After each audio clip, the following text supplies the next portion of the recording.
প্রিয় শিক্ষার্থীরা, এই দুইটা কোয়েশ্চেন অনেকবার বিভিন্ন স্কুলে পরীক্ষা এসেছে, বৃত্তি পরীক্ষায় আসে।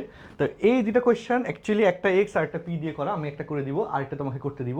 এই কোয়েশ্চেনটা দেখে মনে হয় যে আসলে উৎপাদক বিশ্লেষণের যতগুলো নিয়ম ছিল কোনোটা দিয়ে হয় না। তো না হয় তখন আসলে ওই যে হোল স্কোয়ারের সূত্র মিলিয়ে তারপর হচ্ছে আবার এ স্কোয়ার মাইনাস বি স্কোয়ারের ফর্মেট থেকে সলভ করতে হয়, সেই আইডিয়াটাকে এটাকে রিপ্রেজেন্ট করে। তো চলো আমরা এই কোয়েশ্চেনটা একটু এখন সলভ করে দিই। তো এখানে আমি কোনটা করবো, ধরো প্রথমটাই করে দিচ্ছি আর এটা হচ্ছে বাড়ি কাজ দিচ্ছি।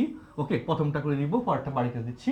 তো এখানে প্রথম কোয়েশ্চেনটা এখানে কি দেওয়া আছে, x to the power 4 minus 27 x square plus 1। তো দেখে এখানে কি করা যায়, এক্স টু দি পাওয়ার 4 কে লক্ষ্য করে দেখো, তুমি এক্স স্কোয়ার হোল স্কোয়ার লিখতে পারো, কত শক্ত। তারপর এখানে 27 এক্স স্কোয়ার, 27, আর যদি তুমি 2x² নাও তাহলে 25x² হয়, 25 মানে আবার 5²। তার মানে এখান থেকে তোমার স্ট্রাকচার মিলে গেছে।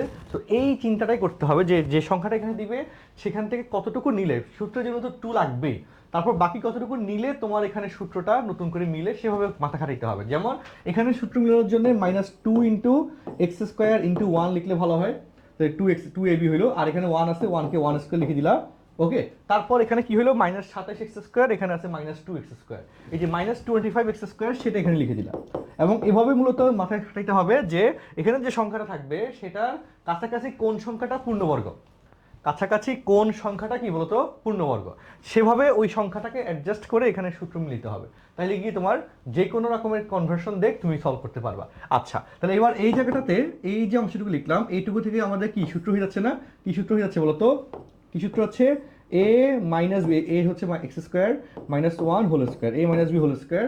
আর এখানে কি হচ্ছে, এখানে এটাকে কি লিখতে পারি 5x হোল স্কোয়ার, 25x² কি লেখা যায় 5x হোল স্কোয়ার। আচ্ছা, তাহলে এবার এটাকে x ধরো, এটাকে y ধরো, x² মাইনাস y², সূত্র হয়ে গেল a plus x plus y into x minus y, যা উৎপাদকীয় বিশ্লেষণের স্ট্রাকচার। তো চলো আমরা সেটা লিখে ফেলি।